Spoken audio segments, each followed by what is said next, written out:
Welcome to Dailyflix fact channel. இன்னைக்கு நம்ம பார்க்க போகிற டாபிக் என்னன்னா எத்தியோப்பியன் கேலண்டர். உலகம் ஃபுல்லாக 2026 இருக்கும்போது ஒரே ஒரு நாடு மட்டும் இன்னும் 2018 தான் இருக்குன்னு சொன்னால் அவங்களால நம்ப முடியுதா? ஆமாம், எத்தியோப்பியா இன்னமும் 2018 தான் இருக்குது. எத்தியோப்பியா இன்னமும் 2018 இருக்கிறதுக்கான காரணம் என்னன்னா, நம்ம ஃபாலோ பண்ணக்கூடிய கிரிகோரியன் கேலண்டர் 1582 அதாவது ஜீசஸ் கிறிஸ்ட் பிறந்ததுக்கு அப்புறமா மாற்ற ஆரம்பிச்சாங்க. ஆனால் இந்த மாற்றத்தை ஏற்றுக்காத எத்தியோப்பியா இன்னமும் அவங்களோட பழமையான கேலண்டரான ஆர்த்தடாக்ஸ் கேலண்டரை தான் ஃபாலோ பண்ணுறாங்க. இந்த கேலண்டர் படி ஒரு வருஷத்துக்கு 13 மாதம். இதில் முதல் 12 மாதங்களுக்கு 30 நாள் ஷுவராக இருக்கும். நம்மளை மாதிரி 28, 29 அப்படியெல்லாம் இல்லை, 30 நாள் ஷுவராக இருக்கும். 13வது மாதத்தில் மொத்தமே 5 நாள் தான் இருக்கும். ஒருவேளை மேபி லீப் இயரா இருந்தா 6 நாட்கள் இருக்கும். இந்த 13வது வருஷத்தை பகுமி அப்படின்னு சொல்றாங்க. பகுமி ஆர் பகும், எனக்கு ப்ரொனவுன் கரெக்டா பண்ண தெரியல, பகுமி அப்படின்னு சொல்றாங்க. நம்மளோட நியூ இயர் ஜனவரி 1 ஸ்டார்ட் ஆகுது. ஆனால் அவங்களோட நியூ இயர் செப்டம்பர் 11 ஸ்டார்ட் ஆகுது. இதை என்குடாட்டஸ் அதாவது கிஃப்ட்ஸ் ஆஃப் ஜுவல்ஸ்னு சொல்றாங்க. எத்தியோப்பியன்ஸ் நேரம் பார்க்கக்கூடிய முறை கூட நம்மக்கிட்ட இருந்து ரொம்பவே மாறுபட்டதாக இருக்கும்.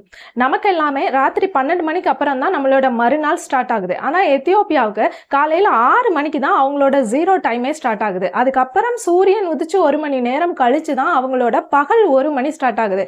அந்த டைமில் நமக்கு 7 மணியாக இருக்கலாம் காலையில். அதே மாதிரி ஈவினிங் சூரியன் மறைஞ்சு 1 மணி நேரம் கழிச்சு அவங்களுக்கு நைட்டு 1 மணி ஆயிடுது. அப்போ நமக்கு ஒருவேளை 6 மணி 6:30 மணியாக இருக்கலாம். அவங்க மனித வாழ்க்கை சூரிய உதயத்திலிருந்து தான் ஸ்டார்ட் ஆகுது, தொடங்குது அப்படிங்கிறத ரொம்ப ஸ்ட்ராங்காக பிலீவ் பண்ணுறாங்க. அதனால தான் சூரியன் உதிக்கிறதையும் மறைகிறதையும் வச்சு அவங்களோட டைமை அவங்க கால்குலேட் பண்ணிக்கிறாங்க. உங்களுக்கு இப்போ ஒரு டவுட் வரும், சப்போஸ் எத்தியோப்பியா போகிறதா இருந்தால் ஃப்ளைட் டிக்கெட்டில் எந்த மாதிரி டேட் அண்ட் டைம் இருக்கும்னு. ஸோ எத்தியோப்பியா போகிறதா இருந்தால் இந்தியாவிலேருந்து ஃப்ளைட் புக் பண்ணும்போது நம்மளோட கிரிகோரியன் கேலண்டர் படி தான் டேட் அண்ட் டைம் இருக்கும். உலக நாடுகளுக்கு இடையில் ஃப்ளைட்டில் போகிறதுக்கும் வரதுக்கும் இன்டர்நேஷ்னல் சிவில் ஏவியேஷன் ரூல்ஸ் படி ஒரே ஒரு கேலண்டரை தான் யூஸ் பண்ணணும். அந்த ஒரு கேலண்டர் நம்மளோட வெஸ்டர்ன் கேலண்டர் தான். அது மட்டும் இல்லாமல் எத்தியோப்பியாலையும் அங்கே இருக்கக்கூடிய bank, airlines, government officers, particularly டூரிஸ்ட்டுக்காக எல்லாருமே நம்மளோட வெஸ்டர்ன் கேலண்டரை தான் யூஸ் பண்ணுவாங்க. அங்கே இருக்கக்கூடிய லோக்கல் மக்கள், லோக்கல் விஷயங்களுக்காக லோக்கல் நியூஸ் பேப்பர்ஸ், இது எல்லாமே அவங்களுடைய ஆர்த்தடாக்ஸ் கேலண்டர் இருக்கும்.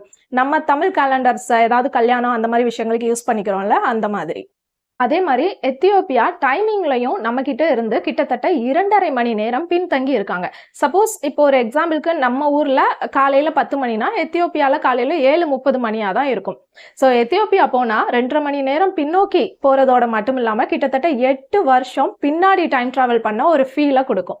ஸோ எத்தியோப்பியா யாரெல்லாம் போயிருக்கீங்க, போகாதவங்களுக்கு போகணும்னு ஆசை இருக்கா, இந்த மாதிரி விஷயங்களை கமெண்ட்ல பண்ணுங்க.